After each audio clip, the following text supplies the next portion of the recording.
Hello बच्चों। आज हम पढ़ेंगे घर की याद कविता के क्वेश्चन आंसर्स। तो चलिए वीडियो शुरू करते हैं। घर की याद कविता के लेखक कौन है और ये कविता लेखक ने कब और क्यों लिखी थी? घर की याद कविता के लेखक हैं भवानी प्रसाद मिश्र। ये कविता उन्होंने भारत छोड़ो आंदोलन के दौरान जेल में रहते हुए लिखी थी, जब वे लगातार हो रही बारिश के बीच अपने घर और परिवार को याद कर रहे थे। पानी के रात भर गिरने और प्राण मन के गिरने में आपस में क्या संबंध है? पानी का गिरना यानी बारिश का होना मन को प्रफुल्लित कर देता है। साथ ही बारिश के कारण किसी अपने से मिलने की तीव्र इच्छा होने लगती है। और प्राण मन के गिरने का अर्थ है मन से उदास होना। कवि जेल में अपनों को याद करके उदास हो गए थे और बारिश होने से घर से अलग होने का उनका दुख और ज्यादा बढ़ गया था। मायके आई बहन के लिए कवि ने घर को परिताप का घर क्यों कहा है? शादी के बाद जब लड़कियां मायके आती हैं तो अपने परिवार वालों से मिलकर बहुत खुश होती हैं, लेकिन कवि की बहन जब इस बार मायके आई तो कवि को घर में न पाकर बहुत दुखी हुई, क्योंकि कवि जेल में बंद थे, जिस कारण घर में शोक का माहौल बन गया था। इसीलिए कवि ने मायके आई बहन के लिए घर को परिताप का घर यानी कष्टों और दुखों का घर कहा है। कवि ने अपने पिता के व्यक्तित्व की किन विशेषताओं के बारे में बताया है? कवि ने अपने पिता के बारे में बताया कि वृद्धावस्था आने के बाद भी उनके पिता के हृदय में युवकों जैसा उत्साह और साहस भरा हुआ था। वे शरीर से इतने स्वस्थ थे कि अभी भी लंबी दौड़ लगा लेते थे। उनके चेहरे पर हर समय मुस्कुराहट रहती थी। उनकी वाणी में बादलों की जैसी गर्जना थी। वे मौत से नहीं डरते थे। वे एक सच्चे देशभक्त, बहादुर व्यक्ति और भावुक व्यक्ति थे। कविता की आखिरी 12 पंक्तियों को पढ़कर कल्पना कीजिए कि कवि अपनी किस स्थिति और मन की स्थिति को अपने प्रियजनों यानी अपने परिवार वालों से छिपाना चाहते थे। कवि अपने परिवार से दूर होने के दुख में बेचैन है। उन्हें नींद नहीं आती, उन्हें अकेले रहना पसंद है। वह अपने प्रियजनों की याद में खोए से रहते हैं।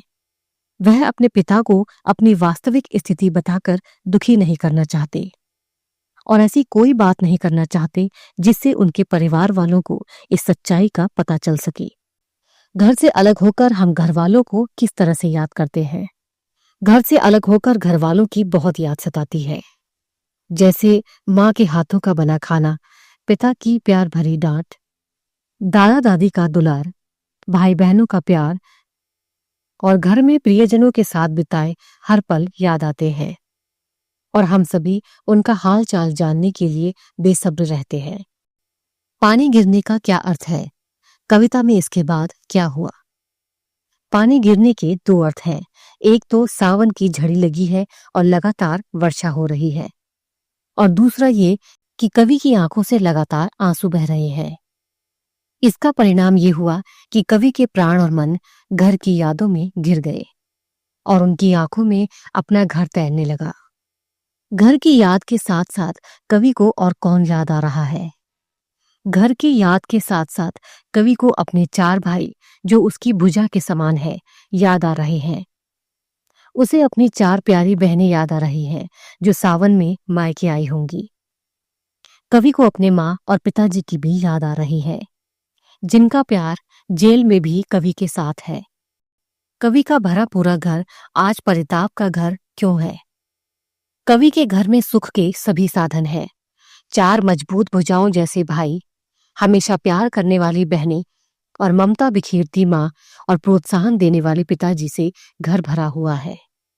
आज जब कवि जेल में है तो उसकी कमी ने घर के हर सदस्य को दुखी कर दिया है, जिससे कवि का घर परिताप का घर बन गया है, यानी कष्ट और दुखों का घर बन गया है। कवि के साहसी पिता आज कच्चे क्यों हो गए हैं? कवि के पिता, जो साहस की जीती जागती मिसाल थे, आज अपने पुत्र को याद करते हुए कच्चे यानी कमजोर हो गए हैं।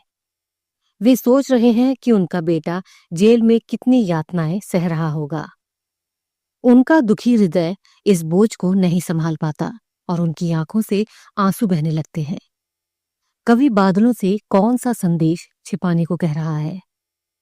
कवि ये नहीं चाहता कि जेल के दुख के बारे में उसके परिजनों को पता चले। इसीलिए वो बादलों से कहता है कि घर से दूर रहकर वो बहुत दुखी है, ये बात घर तक मत पहुंचाना। हे सावन, मेरे प्रियजनों के सामने मेरा कोई भी दुख मत बताना। तुम बरस लो, वे ना बरसे। ये किसने, किससे और क्यों कहा? कवि ने सावन से कहा कि तुम बरस लो, लेकिन मेरे माता पिता की आंखों में आंसू ना आए। सावन से ये आग्रह करते हुए कवि के मन में ये भाव है कि उसके माता पिता दुखी न हो बल्कि खुश रहें। माँ पिता को क्या कहकर शांत करती है? माँ कहती है कि भवानी यानी कवि जेल में ठीक है और आपकी परंपरा को निभाकर आपका नाम रोशन कर रहा है। देश सेवा की खातिर ही वो जेल गया है। कवि ने अपनी माँ के बारे में क्या बताया है? कवि की माँ सीधी सादी और हर आडंबर से दूर रहती है। वो अनपढ़ है, इसीलिए जेल में रह रहे अपने पुत्र के लिए वो पत्र भी नहीं लिख पाती।